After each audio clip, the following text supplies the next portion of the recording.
Thanks, Gary. Yes, Thomas, what a lovely night. Wife here, the kids to share, and everything's perfect, doesn't it? My parents, it's unbelievable. To share it with everybody is incredible, and what a fight, what a tough fight. And we made it 1-0. Wow, I don't know what to feel actually. Does it feel even better because you lost last season's final? Well, I was so grateful to arrive anyway, and to arrive a second time. But still, I had the feeling it felt different. I told everybody before, not only after, it feels different. We were like, you could feel it every day coming closer, that we will touch it in the end, and I'm happy. Just been discussing with Ben Chilwell. The players seem to win all their individual battles, one-on-ones. Today, they were determined to win this. We wanted to be the stone in their shoe, the stone in the clockwork of Man City. We encouraged everybody to step up and to step out and to go for duels one-on-one. We would have wanted to be a bit more brave with the ball, to have a bit more relief and ball possession, but we created some dangerous counter-attacks, had some opportunities, and second half was a real fight. And you had a choice up front to go with Mount and Werner. You had a choice of many. You chose the right one. Kai Havertz delivered for you, didn't he? Kai? Yes. Kai was strong, so heavy, delivered again, but the guys are very reliable. No matter who you choose, you get everything you get. They leave their heart and leave everything on the pitch. Yeah, you had a few scary moments. I saw you drop to your knees with your head in your hands when Pulisic misses. Yeah. It's like this moment could have been 2-0 up, and then it's so hard to defend. One deflected shot, one long throw, and one second ball. I mean, you die at the side. It was a very fast game, particularly the first half. It was like blitz chess, I think. That was It was very intense on the sideline, very fast. Regarding the circumstances where you always feel attention, it was a tough match to play, tough match to step out constantly, not losing the shape. We always there to help each other. It's a lot to do. Have a great party tonight, Thomas. Mason, 22 years old. You're at the top of the club game. Not bad, is it? I can't put it into words. Everyone said that. I know, it's but they keep talking about it. It's impossible. I just mentioned then I played in 2 finals for Chelsea, and we've lost them both FA Cups, and the way that hurt after the game, I've dreamt as a kid going all the way, making a final and winning it and winning the trophy. That's what I'm all about. That's what this club's all about. I know it in and out. I've been there as a kid, and now to go all the way in the Champions League throughout tough games. We played some top teams, and now we're in a final and we've won. I can't put it into words. It's such a special occasion. At this moment in time, we're the best team in the world, so can't take that away from us. We saw all aspects of the performance as well. You know, first half was frantic. Second half, you had to dig in. Yeah. City, what a team they are. You can see what they've done in the Premier League, and they're very hard to prepare for. You don't know what you're going to get. They have top players, and it's such a tough game, and we get one goal on the break kind of, and we're defending the whole game. We're giving it our lives, blocks on the line, everything, and we win. So yeah, I don't know what to say. And it's one for the academy, isn't it? Yeah. There's you, there's Reece, it's not just the players. Callum Hudson-Odoi. We've got staff here. Yeah. Joe Edwards has come through. Loads of staff that have come through, and obviously our players. What it means to us, it's unbelievable. My dad's just come down from the stands, and I burst into tears seeing him. It's a long journey to get to this moment here. So for my family, I thank them for everything. They've given me everything, and now these are the rewards. Yeah, and you got a good summer ahead as well. Fingers crossed. I know. Obviously, to be at this moment now, going into the Euros, I know obviously some of the boys from City will be meeting up, and they've given everything just like us. So my celebrations after the game were cut short because I went straight over to them because I know that what they've given. and just go to them and say they deserve to be here because of what they've done this season. They've been one, if not the best team in the world, and definitely in the Premier League, what they've given. So yeah, it's tough for them, and hopefully next season we'll be pushing for the Premier League as well. Outstanding. Thanks a lot. Cheers. Cheers, mate. You threw everything at it, didn't you? Sorry? Right, you threw everything at it tonight, right up to the end. It just didn't happen for you. Exceptional season for us, so it's an honor to be here. Today we are sad, but with time we will analyze how exceptional season for us. It was a tight game. We had almost first clear chances. They missed one with Bernard, the second half with Pulisic, and the second half we were brilliant, we were brave, and we could not convert the goals because they are so strong, so fast in the counter-attack. We didn't allow them to make the process to play. The players were exceptional, all of them. They tried, and we'll come back maybe one day again. Absolutely. You changed the system. You played without Rodri, you played without Fernandinho. In hindsight, which is easy, was that a good decision? Did it work? I did what is the best for the team. True. And in terms of the match, the loss of Kevin De Bruyne at that crucial moment, that was a big blow as well. Yeah, he was injured, but it's happened. In this kind of competition in the games, we need everyone. We need everyone to do it. And Kevin was injured, and other ones came in. You've won the Premier League, you've won the League Cup. The ambition now is to come back here. You've set yourself that level. The ambition now is rest. Yes. And after we'll prepare the next season and try to recover mentally the players. I'm pretty sure in 1 month and a half, 2 months they come back. And day by game, we try to do it. It's the first time we're in these stages. For us, it's an honor to be here, and hopefully we'll learn for the future. Thank you, Pep. You're very very gracious. See you. I've just been admiring it. Me and Mason. An unforgettable night for you. I don't know what to say, to be honest. We fought so hard today. We knew that it was going to be a tough game, and it was just probably the second half really. We just fought for our lives. We just pictured this moment, this feeling, and yeah, it's just amazing. I'm literally speechless right now. It's what I come to Chelsea for. It's a dream come true.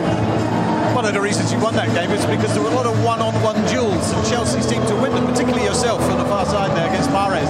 Yeah, I mean, we knew their strengths. Obviously, Riyad and Raheem on the wings were potentially going to cause us problems, so me and Reece had to be on our game. And I think the key was just to get tight and try and be aggressive with them. And yeah, I mean, I was getting very tired as the game went on, but when the Champions League was up for grabs, it doesn't really matter. Absolutely right.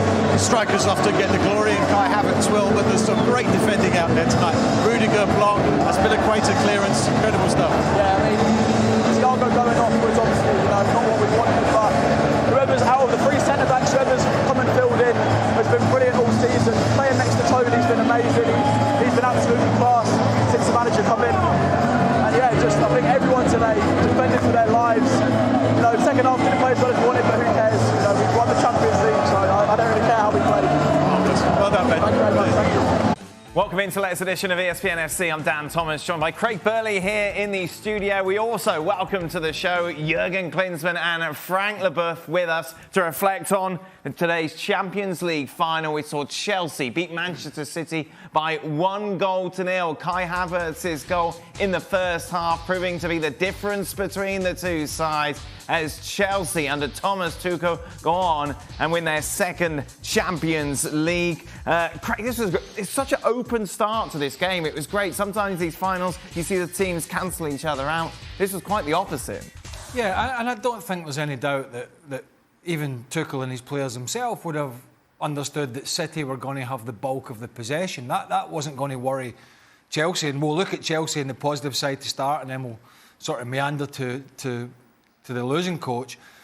But you've got to take a hat off to this club. Abramovich and his people do not mess around. They made an unpopular decision with some in sacking Frank Lampard, a guy who had been an amazing servant to that club as a player. But they felt they had to make a decision. This is a club that just makes decisions. Right or wrong, you may agree or disagree, but it made it. It was sort of cutthroat, but Tuchel was available. Let's go out, let's get him, right? Experienced coach, track record. And he came in, and I don't think I've seen a manager learn a squad as fast as he did. You think about all the changes he made in the first half a dozen games. You didn't know what that best 11 was going to be. It was like Hudson-Odoi wing back. It was Alonso in the team. It was Chilwell in the team. It was Mount out the team and Mount in the team. He basically threw everybody together in that squad, and he learned about every player's strengths and weaknesses on the job, while still getting enough results to get them in the top 4. Yep. And I think that was an amazing piece of management. To think about him coming in, if he'd have said to Abramovich when he was taking this job, I'll get you in the top 4, I'll get you to an FA Cup final, which they didn't play well, and I'll win the Champions League for you, he probably wouldn't have got the job, because Abramovich would have said, you're off your rocker. but what he's pulled off, I have to tip my cap to him. He has done an absolutely amazing job with this squad of players. Jurgen, they deserved the win today, didn't they? I mean, it was an outstanding performance today by Chelsea. I think it was an incredible team performance. Obviously, it was not the most exciting Champions League final in terms of numbers of chances created, numbers of goal opportunities. But it was tactically a super interesting game for all of us. To see, where they kind of find holes, where they find opportunities sooner or later. Then, the goal by Havertz was one little mistake made by Man City, and they were punished for it. But overall, I mean, the energy and the confidence that Chelsea demonstrated was outstanding, and a huge, huge compliment to Thomas Tuchel, obviously, as the manager in such short amount of time, as Craig said, to create something like that is unbelievable. And then obviously we are super, super happy, for Christian Pulisic. We have a Champions League winner, the United States. He came on, he almost scored that second goal. Imagine that, but he can be so proud of himself. He's on the right path. He's so much to look forward to. So this has been huge today and deserved by Chelsea. You feel a bit sad for Man City, but you got to give Chelsea all the credit today. Yeah, Frank, what a day for Chelsea. That's unbelievable because it's unexpected. Everybody thought Manchester City will dominate and win that game. All the bookies, I think, put Manchester City as a favorite, and they deserve that position. But again, I said before the game, you need to fill up all the list and make sure you cope with all details. And Manchester City didn't, where Chelsea did, and because of Mr. Tuchel and the choice of his lineup. We thought that maybe Ziyech would play on the right side, where he put Havertz, and Havertz is maybe the man of the match. We were expecting also something great from N'Golo Kante. I don't even have a word for that. That guy worth $1 billion. It's impossible to sold him. It's impossible to transfer him. That guy has to stay for the rest of his life at Chelsea. That guy was absolutely a monster. But everybody did what they had to do. Everybody. Even Werner, who missed chances, has been running like never seen him running. Everybody worked hard. Where maybe for Manchester City is they put the intensity, but they didn't have the. They couldn't find the key in fight. The leaders couldn't find the key today to that game. De Bruyne, the time he spent on the pitch, but also Guardiola. Maybe we can talk about the lineup. Should Fernandinho play, and start? Maybe it would have been the solution because it would have put Gundogan a little bit further up. So we can discuss everything. But again, for me, the conclusion of that is Chelsea did what they had to do to win, where I don't think Manchester City did. Yeah, we'll talk about Chelsea. Yeah. We'll talk about City in the lineup a little later on, but let's just focus on Chelsea and let's focus on the goal that proved to be decisive, Craig. Yeah, it comes out of the back from Mendy, and Kyle Walker goes to press, right? And John Stones goes in behind him to fill that space. Ruben Diaz comes across, and now the left back Zinchenko, who's looking at the whole play building up. With his experience, he should know that he has to tuck round, right? Because if that ball's played on the outside of him, he still has then time to get back and make a challenge. But once it's played on the inside, and by the way, it's a brilliant ball from Mason Mount and it's a great run from Havertz, but look at the space between left back and centre back. and the much maligned Kai Havertz this season does the rest, going round Ederson. But that's a classic case of, I'm just saying, a modern day fullback, but any fullback, we talk about players don't really want to do the defensive side of it in this day and age.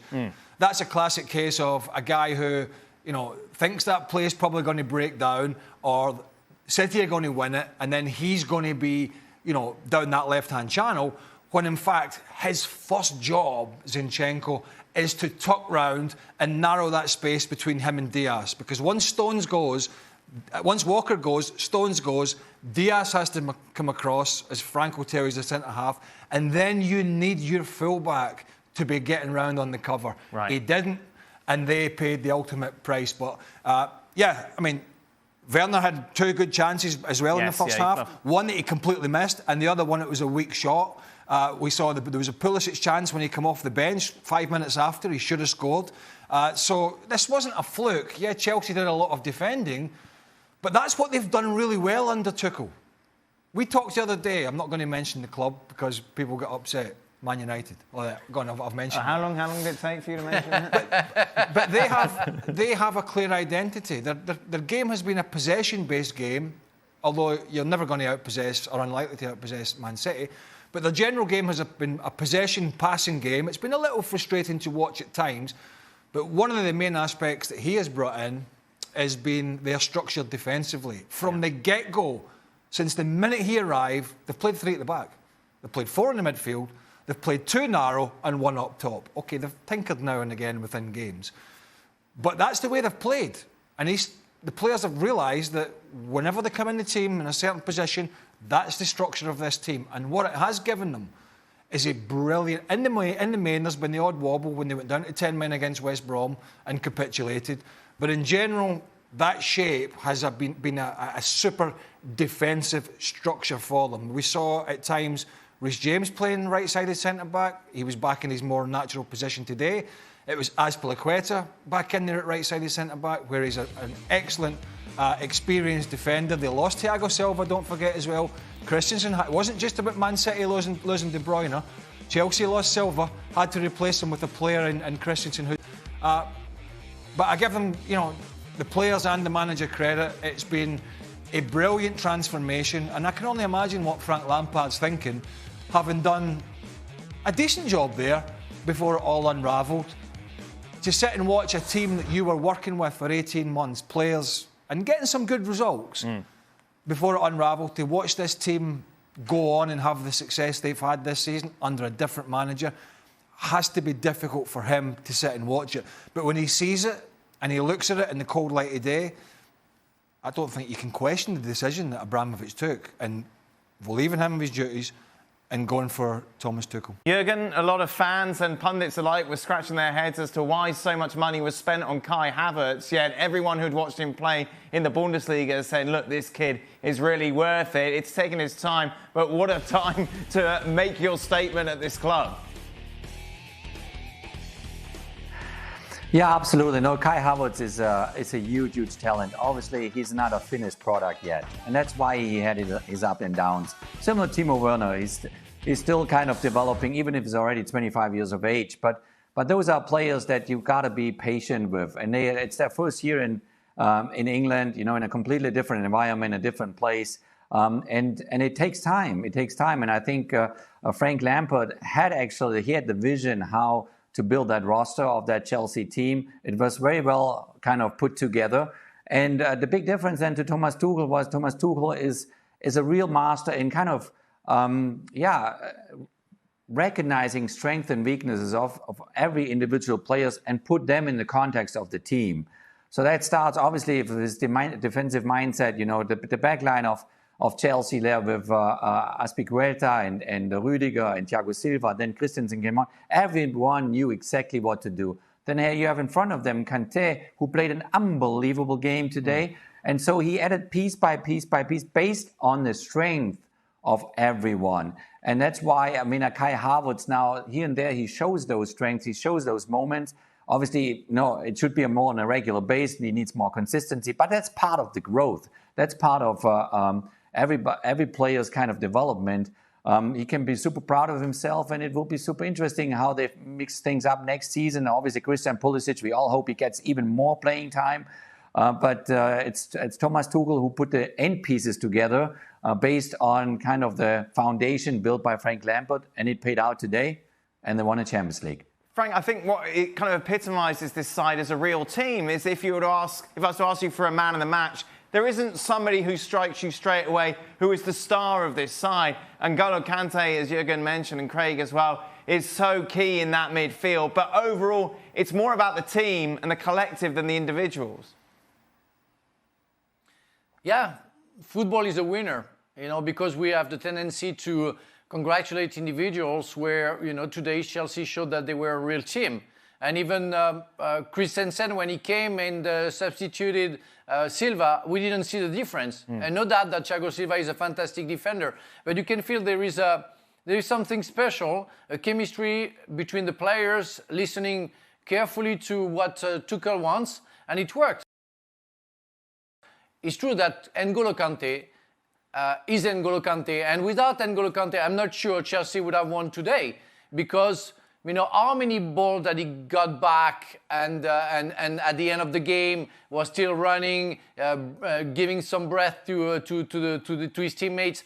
Of course, N'Golo Kante is unbelievable. But overall, and you're right, that's the team effort who made the difference, and it's what we have to underline for sure.